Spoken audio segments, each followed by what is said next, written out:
The Secretary of the Army has declared that 2009 will be the year of the non-commissioned officer.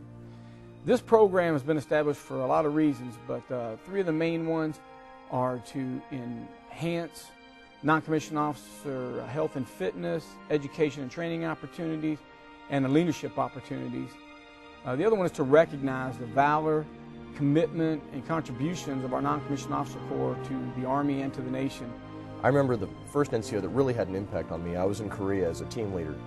We got a new platoon sergeant in, and I remember that he never seemed to be satisfied with anything. And then I started to realize more and more that those standards that he set, that high standard of excellence, really had an impact on us as a whole, not just in the little things that we did, but in the big picture things.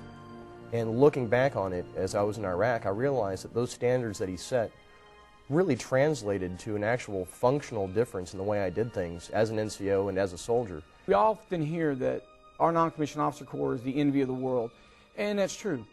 And they are the backbone of the Army, but the reason they're the backbone is what we want to tell everybody. First NCO, he taught me the true conduct of how an NCO should act at all times. I mean, when he was one of my first team leaders, and seeing the guy every day at work, you would never know anything, but I didn't learn until just before he PCS'd that he had a son that was on the Exceptional Family Member Plan, and he ended up having to get relocated to Fort Sam Houston for his son for medical reasons. And seeing them every day at work, he had a smile on his face. He had a great attitude towards work, towards the day, every day, and it seemed like he was happy to go to work. And you would have never known he had a problem at home with a family member or anything like that until I actually saw him PCS and learned about that. These young men and women, many of them have families, they have lives, but they also have surrogate families, and that's the soldiers that they're responsible for.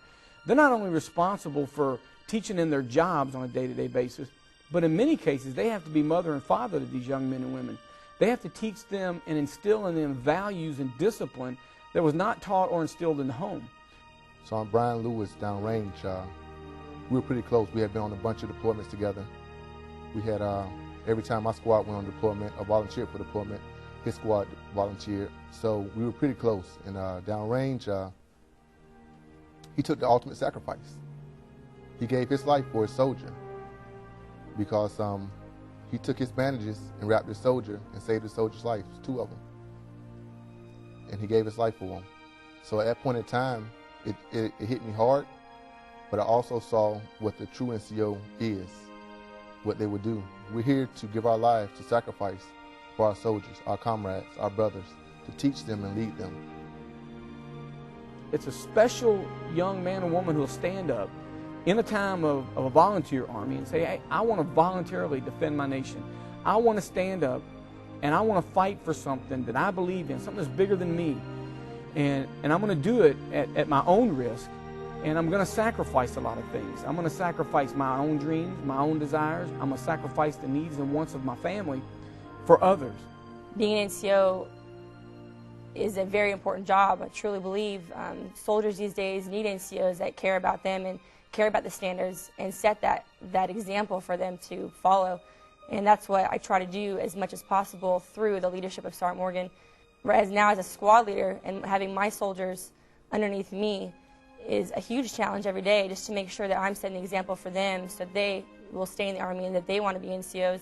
I love the Army, I love everything about it, and I love being an NCO. I love taking care of my soldiers and training my soldiers, training them for combat and taking them downrange and bringing them back safely and in one piece. Unfortunately, a lot of our young non-commissioned officers in the military today do not have a good sense of their worth and their value to this organization and to the defense of our nation. They take for granted what they do. They take for granted the job that they do and don't realize the importance of it. Well, there's only one NCO that really inspired me, and he's pretty much the reason I'm here today. And he was my first squad leader when I was stationed in Heidelberg, Germany. When I got there, I really wasn't anything special. I was your usual private, didn't really have too much pride in the military. And a lot of the NCOs there, they saw that and it reflected on me.